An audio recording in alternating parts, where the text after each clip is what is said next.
Welcome to a Prevent Connect podcast, where we explore the prevention of violence against women.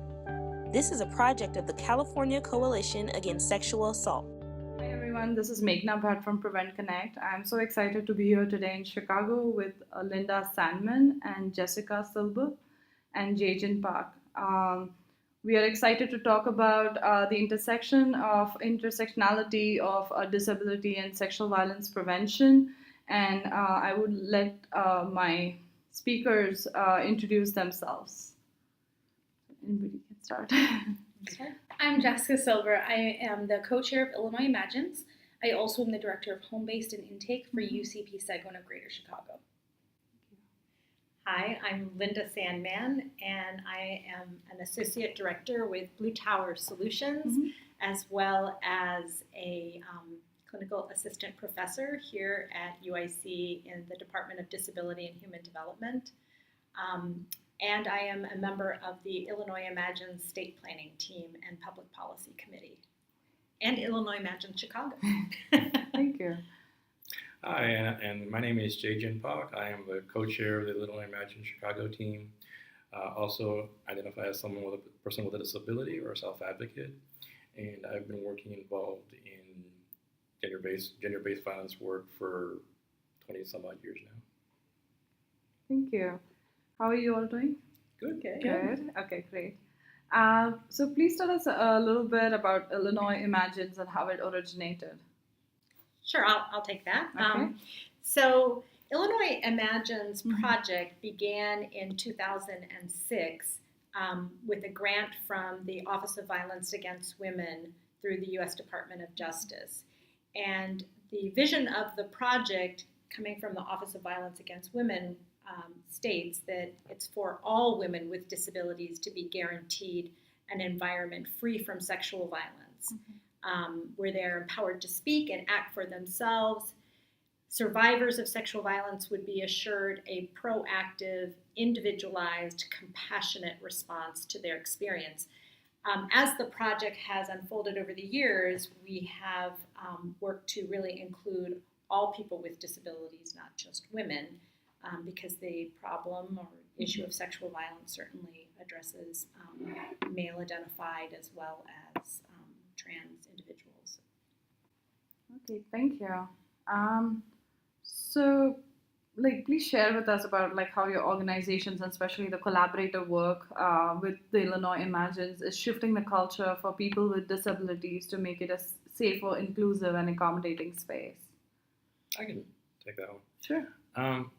Well, what's great about Illinois Imagines is that it is a very intentional collaboration between people within the disability community, disability service providers, and providers and staff of rape crisis centers. And what, for me, as someone someone who has a disability, what I really appreciate is that my experience, my knowledge as a self-advocate is seen on the same level of professionalism, expertise as, say, Linda with her expertise in disability services, or Jessica with her expertise in disability services and the community that she works. And it's something that's really valuable because as we work together to create training materials, presentations, when we've conducted informational sessions for people with disabilities or the community at large, we intentionally want and include people with disabilities' voices as part of the training team or as part of the material. And we treat it in a way, not just as a token, not as seeing the disabled survivor as a client per se, but as the person, as a community that is deserving of integrity, respect, and ways of supporting the entire person in the various aspects of their life as anybody else. Thank you. I guess I would like to add Sure. to that core to the project were three principles Mhm. that we really tried to infuse throughout, and that is a people first orientation, so that you're really talking about the language that we use. You're really talking about the approach of really empowerment for people. A victim-centered approach Mhm. is the second core principle, so that you're really focused on really believing the person, what the person feels like they need, and helping them obtain the resources that they need. And then disability humility, so that you're recognizing that the person with the disability is the expert and can best tell you how they would like to be served. So those are really foundational. Absolutely. No, thank you. Because I think sometimes when we're doing prevention work, or in terms for other people, it's like for other communities, you're doing response, we end up forgetting to include the voices of those who have been oppressed or marginalized or abused. And even if it's well intentioned, it's just we kind of forget their voices, and we're like, okay, what do you need? What are your it's finding kind of identifying the community needs, and how it will help to make them feel safer or supportive in any possible way. And I think that collaboration, what you highlighted kind of addresses that important intersectionality too. Thank you. So how do you see these organizational and collaborative efforts to provide, respectful, equal, and inclusive spaces for people with disabilities contribute to preventing sexual and domestic violence or any other forms of, gender violence?